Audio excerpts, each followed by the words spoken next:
was interesting. I was just walking down the ramp. I could be wrong, but I heard two people say, hit him, hit him. That was interesting. I'm happy that I bring out that kind of passion.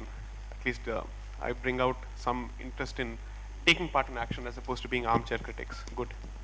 So as far as I'm concerned, a good number of people end up saying that, in fact, there's a running bet, whether I'm from Andhra or Tamil Nadu or Kerala, I don't know what is going on.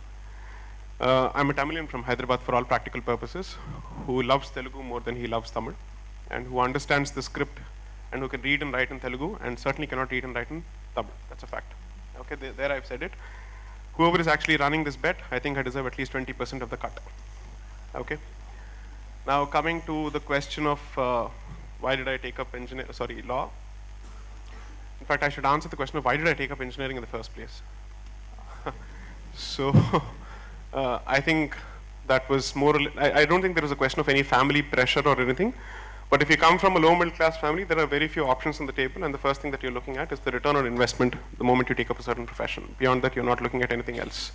So that was the first thing that was actually driving my career choices at that stage, and not that there was any family pressure to go in a certain direction, but the exposure was not too much, and therefore the conventional options and the go-to options were either engineering, medicine, and if you fail to do that, then take up chartered accountancy. If you don't get that, then you end up taking journalism. Wo bhi nahi hua, to kuch aur kar lo. And the worst part is getting into an arts degree. So, especially if you come from a Tambram family, that's effectively, even without wearing the black coat, you'd have been the black sheep. So that would have been the end of the matter. I think your ratings on the matrimonial chart would have been down, and comparisons with cousins on a daily basis would have started, and you'd be the soft target that everybody says. Iske tarah mat banna would be the first comparison. So I think some of those options effectively led me in the direction of engineering. I never assumed that I would actually get into engineering because I wasn't sure what I wanted at all in the first place. I just wanted to be in a profession that allowed me to, how do I say, express myself in some way, as cliched as it sounds. And for an introvert, having chosen law, even I don't know how that happened. So around, I think, the 5th or 6th semester of engineering, by which time the placements were done, my placement was done, I was interested in taking up a master's in aeronautical engineering, rather aerospace, there being a distinction between the two. I was just thinking, is this really what I wanted to do? I just wasn't sure. And most importantly, people assume that I'm politically vocal now. They should have seen me in college. I was extremely vocal. For an engineering campus, I was extremely, extremely vocal. And I used to get into all sorts of trouble, even physical troubles for that particular matter.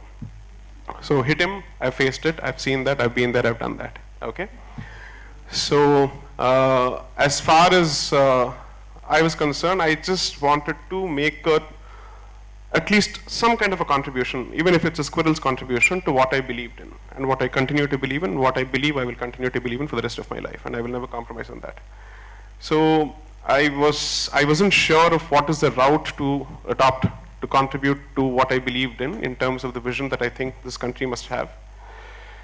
With all those grandiose visions, like any other engineer, the only two options, in fact, the primary option is civil services. You start thinking of civil services. But with a mouth like this, you can't get into civil services, okay? Because it's not about cracking the exam, but it's about surviving the system. And you'll have to be a yes man for the better part of your life. And for the most part, your tongue will be the color of the shade of somebody else's boot polish. So for all practical purposes, that's how it would be. So I wasn't sure of it. This is not to denigrate that cadre at all. I've seen such brilliant bureaucrats in the course of my profession. My respect for them only goes up when I realize how they survive despite the system, not because of the system. So that's when I started thinking of certain other options. And at that stage is when I had come for a paper presentation at the Industrial Engineering Department of IIT Kharagpur. The Tech Fest was called Optima. So there, the then, I think, director of IIT Kharagpur, Mr. Shishir Dubey, a good and close friend of Sri Murli Manohar Joshi, he was talking about a potential program that would start in 2006. So that was law with an integration, with a specialization in intellectual property rights. So I started thinking about it, I started reading about it. And of course, not that I have a fascination for intellectual property rights, although I have an aptitude for it. Law was ultimately what I wanted to get into. And let's concede, most engineers, at least in India, are suckers for the IIT brand. So I said, IIT Kharagpur mein law, that's interesting. So I said, okay, why not give it a shot? I started thinking more about it, and I realized that perhaps that's the way. All the while I was leading my family down the garden path, because my family thought, law. I said, no, don't say law, it's law in IIT Kharagpur, it helps you. So, because the moment you say law, they assumed, baapre. So in Hyderabad, there is a bridge called Chikatpalli Bridge. Okay. So that bridge is associated with a lot of touts and louts, especially lawyers riding Hercules cycle wearing 2 unmatched pair of slippers. So they thought, ye karega tu? I said, no, if it is from law from IIT Kharagpur, then think of a different level. Okay. So I sold those dreams, and they didn't realize that ultimately I wanted to get into litigation. I kept stringing them along. But most importantly, to answer the question, I wanted to contribute to the public discourse in some way. And for me, there is no point in having an opinion without actually having the training. So the idea was to understand the system better.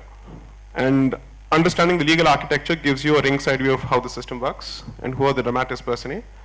And that's the reason that I chose. And I've always been interested in litigation. Someday I wanted to be in constitutional litigation, but in the first few years, constitutional litigation doesn't pay. So I paid my dues by starting my ropes in the profession as a civil commercial litigator. And over the last 7 years, I did that. First 7 years I did that, and subsequently I decided to switch as much as possible to constitutional law.